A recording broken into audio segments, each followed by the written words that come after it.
Florence Nakafero ow'emyaka 52 y'obukuru niwe wayisurwa ekiro kya busheshere izooba obwabire na Ruganda Ebo Trading Center shahanka mukaga gw'ekirate nikwe kubugana batakamanyirwe bakamwiho mu magara gensi kandi kutwaza kwikaho twashanga umuntu ogwe ayisurwe we no muntu ogwe yatushasha kandi nicyo busasi kandi kibi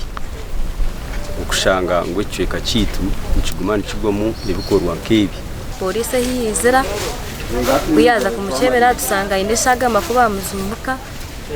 bwene uko kagwa katugwera mu kasheshe bamumbebembezi b'umwanya ugu bajumerere bikorwa nkebi nanisha babataka baraba inesho bina mugenzi we mweyambise polisi nebateko muteka kokebintu byo kwitana kibirunje bwene naninye hanangereza abatuze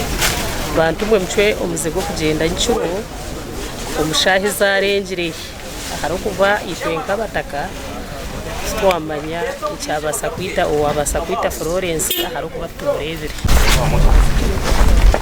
polisi ya Shema Central Station Kabuhe yahika hamwanya ogwetyo nuko kwihaho mbirwa Florence konka yasigaye ahabura abatura konka yitwenka polisi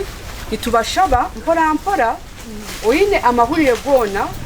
go kufako gumuntu abarasa kuja aha polisi atugambire mpora konka ke bintu byo kwita umuntu tibibonire mubirekera aho woyine kizibu oyije ha polisi nabwa nyuma polisi yatwarumbe rw'umugenzi ahirware rya Kabuye Health Center ya Kana okubaza kuceberwa bwo kucyondoza kuri kugenda mu misho mushirre gasha kwa mayiko atwakire